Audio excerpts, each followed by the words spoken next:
তবে আমার জীবনে কোনদিন আমি বেআইনি কাজ করার চিন্তা করিও নাই।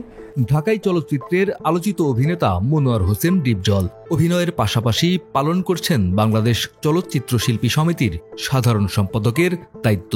তিনি মহান বিজয় দিবসে সবাইকে শুভেচ্ছা জানিয়ে প্রকাশ করেছেন পোস্টার, আর তাতেই শুরু হয়েছে সমালোচনা।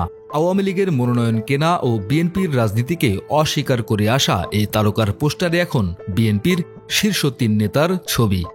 রোববার ১৫ ডিসেম্বর রাতে ভেরিফাইড ফেসবুক পেজে দেওয়া একটি পোস্ট তার রাজনৈতিক অবস্থান নিয়ে নতুন করে আলোচনার জন্ম দিয়েছে।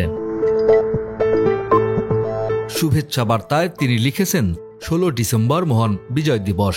যাদের মহান আত্মত্যাগে আমাদের এই স্বাধীনতা, সেই সব বীর শহীদের প্রতি গভীর শ্রদ্ধাঞ্জলি। লাখো শহীদের রক্তে লেখা বিজয়ের এই ইতিহাস মুক্তির বার্তা নিয়ে বারবার ফিরে আসুক ডিসেম্বর মাস। পোস্টারে শহীদ রাষ্ট্রপতি জিয়াউর রহমান, বিএনপির চেয়ারপারসন বেগম খালেদা জিয়া ও দলটির ভারপ্রাপ্ত চেয়ারম্যান তারেক রহমানের ছবি ব্যবহার করা হয়েছে। জানা গেছে ২০১৮ সালে একাদশ জাতীয় সংসদ নির্বাচনকে সামনে রেখে ঢাকা ১৪ আসন থেকে আওয়ামী লীগের মনোনয়ন ফর্ম কেনেন মনোয়ার হোসেন ডিপজল। ধানমন্ডির আওয়ামী লীগ সভানেত্রীর কার্যালয় থেকে মনোনয়ন ফর্ম সংগ্রহ করেন তিনি। পরে ২০২১ সালে ঢাকা ১৪ আসনের উপনির্বাচনে আওয়ামী লীগের মনোনয়ন ফর্ম সংগ্রহ করতে যান।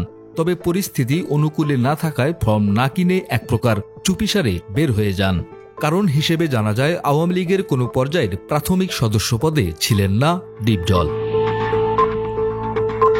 প্রসঙ্গত, মনোয়ার হোসেন ডিপজল ১৯৯৪ সালে ঢাকার ৯ নম্বর ওয়ার্ডের কাউন্সিলর ছিলেন। বিএনপির সমর্থন নিয়ে তিনি নির্বাচিত হয়েছিলেন, কিন্তু আওয়ামী লীগ সরকার ক্ষমতায় থাকা অবস্থায় তা বারবারই অস্বীকার করেছেন, এমনকি দাবি করেছেন আওয়ামী লীগের কর্মী হিসেবে। ডেস্ক রিপোর্ট, আমাদের সময়।